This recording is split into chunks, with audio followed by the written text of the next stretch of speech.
नमस्कार। आज हम भारत के समुद्री अतीत की उन गहराइयों में उतर रहे हैं जहां इतिहास पानी के नीचे छिपा है। सोचिए, प्राचीन शहर, बंदरगाहों और जहाजों के अवशेष जो सदियों से लहरों के नीचे दबे हैं। हमारे पास जो स्रोत हैं वे भारत में समुद्री पुरातत्व मतलब मरीन आर्कियोलॉजी के शुरुआती दौर और कुछ बेहद अहम खोजों पर रोशनी डालते हैं। बिल्कुल। और आज हम मुख्य रूप से 3 जगहों पर ध्यान देंगे जहां समंदर ने इतिहास को संजो कर रखा है। लोथल, द्वारका और पुम्पुहार। हाँ, इन पानी में डूबे प्राचीन स्थलों से मिली चीजें वाकई हैरान करने वाली हैं और भारत की समुद्री विरासत की एक अलग ही तस्वीर पेश करती हैं। तो शुरुआत करते हैं गुजरात के लोथल से। हड़प्पा सभ्यता का यह शहर सुना है अपने डॉकयार्ड यानी गोदी के लिए बहुत मशहूर है। हाँ बिल्कुल। ये कितना पुराना है? और क्या खासियत थी इसकी? लोथल की गोदी देखा जाए तो दुनिया की सबसे पुरानी ज्ञात ज्वारीय गोदियों में से एक है। इसका समय कैलिब्रेटेड डेटिंग से करीब 2800 ईसा पूर्व बैठता है। 2800 ईसा पूर्व।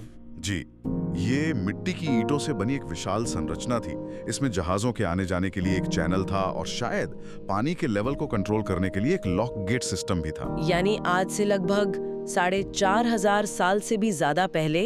ये तो कमाल की इंजीनियरिंग है। हाँ। उस समय ज्वार भाटे को समझकर ऐसी संरचना बनाना वाकई उन्नत सोच दिखाता है। इससे व्यापार के बारे में भी कुछ पता चलता है। निश्चित रूप से। देखिए, इस गोदी का होना ही अपने आप में समुद्री व्यापार का बड़ा सबूत है। सही बात है। इसके अलावा लोथल से मिट्टी के बर्तन मिले हैं जिन पर कई पतवारों वाली नावों के चित्र बने हैं। और सबसे महत्वपूर्ण, यहाँ से मेसोपोटामिया और बहरीन जैसी जगहों की मोहरें मिली हैं। अच्छा, मेसोपोटामिया और बहरीन? जी हाँ, जो साबित करती हैं कि लोथल एक तरह का इंटरनेशनल ट्रेडिंग हब था जहाँ दूर दराज से जहाज आते थे। लोथल की इंजीनियरिंग तो लाजवाब है, लेकिन पश्चिम तट पर ही एक और जगह है जहाँ इतिहास और पौराणिक कथाएं समुद्र में मिलती हैं। द्वारका? हाँ, द्वारका, जिसे भगवान कृष्ण की नगरी माना जाता है और कहा जाता है कि वो समुद्र में समा गई थी। पानी के नीचे क्या मिला है वहाँ? द्वारका की खोज समुद्री पुरातत्व की सबसे चर्चित परियोजनाओं में से एक रही है, इसमें कोई शक नहीं। समुद्र तल पर पुरातत्वविदों को भारी पत्थर के खंड मिले हैं। पत्थर के खंड? हाँ, जो प्राचीन किलेबंदी, बुर्जों और घाटों के अवशेष लगते हैं। इनका समय लगभग 1500 ईसा पूर्व आंका गया है। 1500 ईसा पूर्व? समुद्र के नीचे पत्थर की किलेबंदी और जहाजों को ठहराने के लिए भी कोई खास इंतजाम था? हाँ, ऐसा लगता है कि उन्होंने जहाजों को सुरक्षित खड़ा करने के लिए समंदर किनारे जो प्राकृतिक चट्टानी उभार थे ना, उनका इस्तेमाल किया। अच्छा, नेचुरल रॉक्स का? जी, जो उस समय की समझदारी दिखाता है।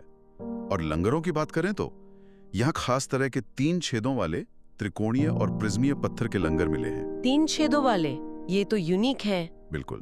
और दिलचस्प बात यह है कि ऐसे ही लंगर साइप्रस और सीरिया में कांस्य युग के स्थलों से भी मिले हैं। ओह, मतलब कनेक्शन था। हाँ, जो कहीं ना कहीं समुद्री संपर्कों की ओर इशारा करते हैं। ये तो अंतर्राष्ट्रीय संबंधों का एक और संकेत है। बेट द्वारका से मिली उस 3 सिर वाले जानवर की मोहर के बारे में भी काफी सुना है। हाँ, वो शंख की बनी एक अनोखी मोहर है जिस पर बैल, यूनिकॉर्न और बकरी, इन 3 जानवरों के सिर एक साथ दिखाए गए हैं। कमाल की कारीगरी। जी, ये लेट हड़प्पा काल यानी करीब 17वीं 16वीं शताब्दी ईसा पूर्व की मानी जाती है और इस पर बहरीन कला का प्रभाव दिखता है। फिर से बहरीन का जिक्र? हाँ, जो फिर से व्यापारिक और सांस्कृतिक आदान प्रदान की पुष्टि करता है। साथ ही बेट द्वारका से एक बर्तन का टुकड़ा मिला है जिस पर प्राचीन लिपि में कुछ अक्षर खुदे हैं। अच्छा, कौन सी लिपि? ये अक्षर शायद भारत की सबसे पुरानी ज्ञात लिपियों में से एक ब्राह्मी, उसके विकास की शुरुआती कड़ियों को समझने में अहम हो सकते हैं। इस पर अभी और रिसर्च चल रही है। द्वारका वाकई रहस्यों और इतिहास का संगम है। अब पश्चिम से पूर्व की ओर चलते हैं। तमिलनाडु तट पर पुम्पुहार, इसे कावेरी पट्टिनम भी कहते थे शायद। जी, कावेरी पट्टनम। ये प्राचीन चोल साम्राज्य का एक प्रमुख बंदरगाह का। यहाँ क्या मिला है? पुम्पुहार में भी तट पर और पानी के नीचे दोनों जगह महत्वपूर्ण अवशेष मिले हैं। किनारे पर खुदाई में ईंटों से बना एक ढांचा मिला है जो शायद घाट या वॉर्फ रहा होगा। इसका समय लगभग 3री शताब्दी ईसा पूर्व का है। यहाँ रोमन एम्फोरा। रोमन एम्फोरा मतलब रोम के साथ सीधा समुद्री व्यापार? हाँ बिल्कुल। ये मिट्टी के खास बर्तन होते थे जिनमें शराब या तेल जैसी चीजें रोमन साम्राज्य से आती थीं। इनके टुकड़े मिलना पूंपुहार और रोमन साम्राज्य के बीच सीधे समुद्री व्यापार का ठोस सबूत है। ये तो बड़ी बात है। जी, और समुद्र के अंदर भी खोज हुई है। लगभग 19 मीटर की गहराई पर एक डूबा हुआ जहाज मिला है। जहाज? पूरा, हाँ, मतलब जहाज का मलबा। इसमें शीशे की सिल्लियां, लेड इंगट्स जिन्हें कहते हैं, वो लदी थीं। उन पर W. ब्लैकेट 1791 और 1792 की मोहर लगी है। अच्छा, ये तो काफी बात का है, 18वीं सदी का। हाँ, ये अपेक्षाकृत बाद के समय का जहाज है, पर यह भी एक अहम खोज है कि उस रूट पर जहाज डूबते भी थे। और वो कोई बड़ी पत्थर की संरचना भी मिली थी पानी के नीचे? जी, वो काफी गहरी है। लगभग 23 मीटर की गहराई पर पानी के नीचे एक बड़ी यू आकार की पत्थर की संरचना मिली है। यू आकार की? वो क्या हो सकती है? देखिए, इसका सटीक उद्देश्य अभी पूरी तरह स्पष्ट नहीं है। कुछ विशेषज्ञ इसे एक संभावित बौद्ध विहार या किसी अन्य महत्वपूर्ण इमारत का हिस्सा मानते हैं। इस पर अभी और शोध जरूरी है। तटीय खुदाई में रिंग वेल्स और ब्राह्मी अक्षर म खुदा हुआ एक बर्तन भी मिला है, जो 2री शताब्दी ईसा पूर्व का है। लोथल, द्वारका, पूंपुहार, ये तीनों ही स्थल कमाल की जानकारी दे रहे हैं। इनके अलावा भी तो कई प्राचीन बंदरगाहों का जिक्र स्रोतों में है। हाँ, बिल्कुल। स्रोत भरूच, जिसे प्राचीन भृगुकच कहते थे, सोपारा, घारापुरी यानी एलिफेंटा, प्रभास यानी सोमनाथ, ऐसे कई अन्य प्राचीन बंदरगाहों का उल्लेख करते हैं। बाप रे, लिस्ट तो लंबी है। जी, जो दिखाते हैं कि भारत की तटरेखा प्राचीन काल से ही समुद्री गतिविधियों से कितनी गुलजार थी। इन सभी जगहों पर समुद्री पुरातत्व की अपार संभावनाएं हैं। तो कुल मिला के इन सभी खोजों से हमें क्या पता चलता है?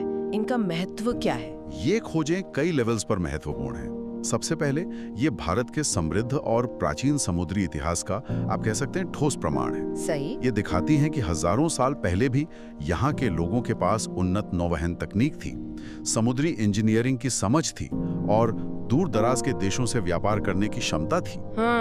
दूसरे, ये जलमग्न स्थल हमारे प्राचीन ग्रंथों और लोक कथाओं में वर्णित शहरों और घटनाओं को एक तरह से पुरातात्विक आधार देते हैं, जैसे द्वारका के मामले में। हाँ, ये बहुत दिलचस्प है। तीसरे, इनसे हमें प्राचीन व्यापार मार्गों, समुद्र स्तर में हुए बदलावों और शायद क्लाइमेट चेंज के प्रभावों को समझने में भी मदद मिलती है। ये सचमुच अद्भुत है कि समुद्र की गहराइयों में हमारा कितना इतिहास छिपा है। ये खोजें तो शायद बस शुरुआत है। बिल्कुल सही कहा। सोचने वाली बात यह है कि भारत की इतनी विशाल तटरेखा के नीचे अभी और कितने अनजाने रहस्य दबे हो सकते हैं। भविष्य में तकनीक की मदद से समुद्री पुरातत्व भारत के अतीत की और कौन सी अनकही कहानियों को उजागर करेगा, ये देखना बाकी है। समंदर अपने अंदर और क्या छुपाए बैठा है, ये एक बड़ा सवाल।